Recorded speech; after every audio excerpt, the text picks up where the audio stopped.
Assalamualaikum warahmatullahi wabarakatuh. Saya Ihda Isya Utami, PPG Prajabatan Gelombang 2 dari Universitas Pasundan akan menjelaskan mengenai koneksi antar materi Filosofi Pendidikan Indonesia topik kelima. Nah, langsung saja pada pembahasan topik 1, ya keterkaitan dengan topik 5 mengenai perjalanan pendidikan nasional. Kita sudah mengetahui ya bahwasanya pada sebelum kemerdekaan pada tahun 1854 itu beberapa bupati menginisiasi untuk mendirikan sekolah kabupaten untuk kepentingan Belanda juga, agar pendidikan yang diberikan oleh rakyat itu untuk calon pegawai saja. Namun juga adanya suatu pendirian sekolah Bumi Putra yang hanya mempunyai 3 kelas, itu pun rakyat hanya diberikan suatu pengajaran berhitung, membaca, dan menulis saja. Namun pada tahun 1920 banyak tokoh-tokoh yang memperjuangkan akan adanya pendidikan dalam bangsa Indonesia dan meratanya pendidikan yang didapatkan oleh rakyat Indonesia. Nah, pada tahun 1922 Ki Hajar Dewantara mendirikan Taman Siswa di Yogyakarta sebagai gerbang emas kemerdekaan dan kebebasan kebudayaan bangsa. Adapun sesudah kemerdekaan ini, masyarakat Indonesia itu lebih mudah untuk mendapatkan pendidikan dan juga sekolahnya itu banyak sekali dibuka. Beasiswanya pun juga banyak, bahkan pemerintah juga wajib menyiapkan warga negaranya untuk mengenyam pendidikan pada sampai 12 tahun. Nah, adapun pembelajaran pada abad ke-21 ini bahwasanya pembelajaran yang berfokus pada peserta didik, mengintegrasikan kemampuan literasi, kecakapan, keterampilan, sikap, serta penguasaan teknologi. Oleh karena itu, landasan filosofis pendidikan Indonesia saat ini merupakan adaptasi dari konsep pendidikan Ki Hajar Dewantara, yaitu mendidik peserta didik untuk menjadi manusia yang mandiri, berperan sesuai dengan kodrat alam dan juga kodrat zamannya. Nah, mengenai topik 2 yaitu mengenai dasar pendidikan Ki Hajar Dewantara. Nah, ada 4 mengenai gagasan yang disampaikan oleh Ki Hajar Dewantara, yang mana pendidikan dan pengajaran merupakan usaha dan persiapan untuk segala kepentingan hidup manusia, baik dalam hidup masyarakat maupun hidup dalam berbudaya dalam arti seluas-luasnya. Yang kedua, bahwasannya Ki Hajar Dewantara juga menegaskan untuk menciptakan manusia Indonesia yang beradab, maka pendidikan menjadi salah satu kunci utama untuk mencapainya. Pendidikan dapat menjadi ruang berlatih dan tumbuhnya nilai kemanusiaan yang dapat diteruskan atau diwariskan. Dan yang ketiga, pendidikan anak-anak dengan cara yang sesuai dengan tuntunan alam dan zamannya sendiri. Artinya, cara belajar dan interaksi peserta didik abad ke-21 tentu beda dengan peserta didik dan pertengahan tahun pada abad ke-20.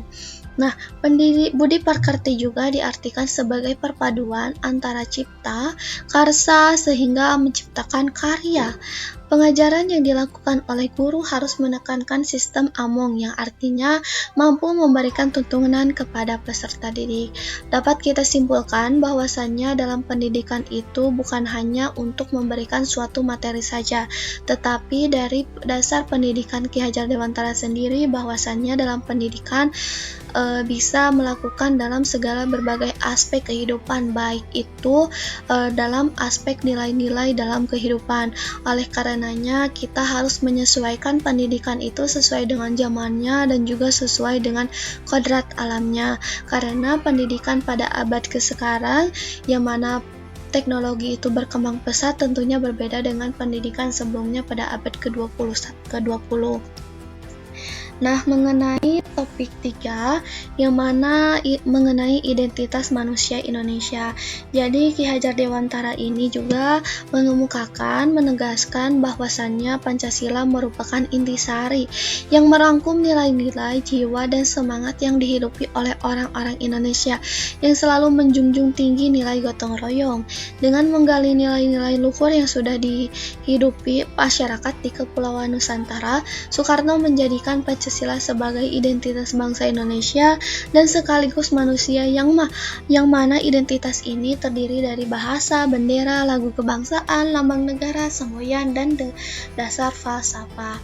Nah, pendidikan tidak cukup hanya untuk membantu sekadar memahami keragaman maupun pendidikan dalam proses untuk melestarikan keragaman, menentukan nilai yang menyatukan keragaman, dan melawan segala bentuk yang merongrong kesatuan. Oleh karenanya, pendidikan menjadi praktis hidup bersama yang saling peduli, mengasihi, menghargai, dan bukan saling mengalahkan dalam semangat kompetensi. Nilai-nilai yang terkandung dalam Pancasila juga sebagai pandangan hidup berbangsa dan bernegara guna mewujudkan masyarakat yang berkarakter Pancasila. Oleh karena itu, kajian identitas manusia Indonesia tersebut dapat diterapkan sebagai dasar praktik pendidikan yang memerdekakan Indonesia. Adapun mengenai topik keempat, yaitu bahwasannya Pancasila sebagai fondasi pendidikan Indonesia. Nah, praktik pendidikan yang memerdekakan berkaitan erat dengan penerapan Pancasila sebagai fondasi pendidikan bangsa Indonesia yang termuat dalam profil pelajar Pancasila itu sendiri. Elemen pada profil pelajar Pancasila merupakan prioritas prinsip yang menjadi landasan praktik pendidikan yang memerdekakan. Adapun 6 elemen tersebut adalah beriman, bertakwa kepada Tuhan Yang Maha Esa, dan berakhlak mulia, berkebinekaan global, mandiri, gotong royong, bernalar kritis, dan juga kreatif. Nah, adapun mengenai topik kelima, yaitu pendidikan memerdekakan peserta didik. Artinya bahwa dalam pendidikan yang membantu peserta didik dalam mengembangkan potensinya tanpa adanya tekanan atau belenggu dari faktor dalam dirinya maupun luar dirinya. Yang pertama yaitu hidup tidak diperintah. Artinya seseorang bisa menemukan arah tujuannya atau memerintah dirinya sendiri. Yang kedua, berdiri tegak karena kekuatan. Artinya seseorang mampu mandiri untuk menggapai tujuannya sendiri. Yang ketiga, cakap mengatur hubungan dengan tertib. Artinya seseorang harus mampu memiliki kemampuan mengatur dengan tertib dengan dirinya sendiri. Oke, terima kasih. Jadi kesimpulan yang dapat saya bisa simpulkan bahwasannya di Indonesia telah mengalami perubahan seiring dengan perkembangannya zaman. Hal ini terjadi karena dimulainya sejak sebelum kemerdekaan Indonesia, setelah kemerdekaan sampai dengan saat ini. Indonesia telah melakukan perubahan serta penyesuaian pendidikan seperti gagasan Ki Hajar Dewantara terkait pendidikan abad ke-21 yang pengajarannya berbeda dengan abad ke-20.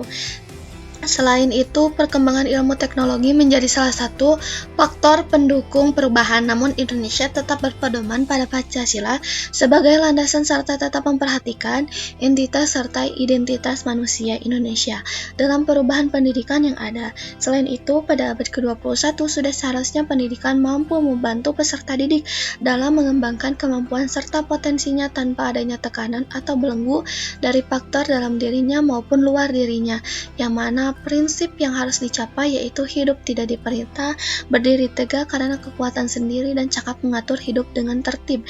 Karena contoh implementasi dari beberapa sekolah yang telah memerdekakan berpihak pada peserta didik antara lain Sekolah Kembang, Sekolah Irudio, Sekolah Satu Bangun, dan Sanggar Anak Akar. Terima kasih, itu saja yang dapat saya jelaskan. Wassalamualaikum warahmatullahi wabarakatuh.